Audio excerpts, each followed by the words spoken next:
সুপ্রিয় দর্শক, আসসালামু আলাইকুম। লিটনের সামনে দুই মাইল ফলকের হাতছানি। আগামী 25 জুন শ্রীলঙ্কার বিপক্ষে সিরিজের দ্বিতীয় ও শেষ টেস্ট ম্যাচেই খেলবে বাংলাদেশ। এই ম্যাচটি হয়ে উঠতে পারে লিটন দাসের ক্যারিয়ারের অন্যতম স্মরণীয় অধ্যায়। ব্যাট হাতে যেমন তেমনি উইকেটের পেছনে গ্লাভস হাতে দুটি বড় রেকর্ডের ছোঁয়া। দারুণ সুযোগ এসেছে এই ডানহাতি ক্রিকেটারের সামনে। এই টেস্টে একাদশে থাকতেই লিটন পা রাখবেন 50 টেস্ট খেলার মাইল ফলকে। দেশের ইতিহাসে মাত্র 10জন ক্রিকেটার হিসেবে এই কীর্তি গড়বেন তিনি। 2015 সালের জুনে ভারতের বিপক্ষে ফতুল্লায় টেস্ট অভিষেক হয়েছিল লিটনের। অভিষেক ম্যাচেই 45 বলে 44 রানের ঝকঝকে ইনিংস নিজের সামর্থ্যের জানান দিয়েছিলেন তিনি।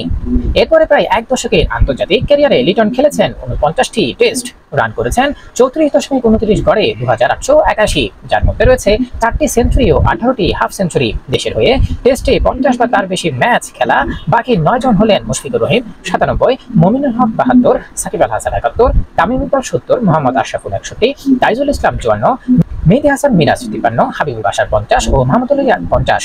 তবে শুধু ব্যাটিংয়ে নয়, উইকেটের পেছনেও লিটনের সামনে আছে বড় এক অর্জনের হাতছানি। টেস্টে বাংলাদেশের হয়ে সর্বোচ্চ ডিসমিসালের রেকর্ডে বর্তমানে শীর্ষে আছেন মুশফিকুর রহিম। তবে ঠিক তার পাশে অবস্থান করছেন লিটন দাস। দুজনেরই ডিসমিসাল সংখ্যা সমান 113টি করে, যার মধ্যে 98টি ক্যাচ এবং 15টি স্টাম্পিং।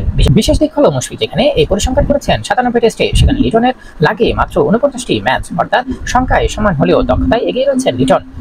বাংলাদেশ টেস্ট ইতিহাসে উইকেট রক্ষকদের ডিসমিসাল তালিকায় তাদের পরে আছেন সাবেক অধিনায়ক খালেদ মাসুদ পাইলট। 2000 থেকে 2007 সাল পর্যন্ত 44 টেস্টে তিনি করেছিলেন 87 ডিসমিসাল, 78 ক্যাচ ও 9 স্টাম্পিং। আর চতুর্থ স্থানে আছেন বর্তমান দলের আরেক সদস্য নুরুল হাসান সোহান, 11 ম্যাচে যার ডিসমিসাল সংখ্যা 34, 25 ক্যাচ ও 9 স্টাম্পিং। সব মিলিয়ে শ্রীলঙ্কার বিপক্ষে এই টেস্ট শুধু আরেকটি আন্তর্জাতিক ম্যাচ নয়, বরং লিটন দাসের জন্য হয়ে উঠতে পারে ক্যারিয়ারের অন্যতম উজ্জ্বল মাইলফলকের মুহূর্ত।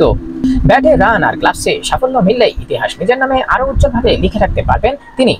সুপ্রিয় দর্শক, এ ধরনের মজা মজা খেলার সংবাদ পেতে আমাদের সঙ্গেই থাকুন। ধন্যবাদ। আসসালামু আলাইকুম।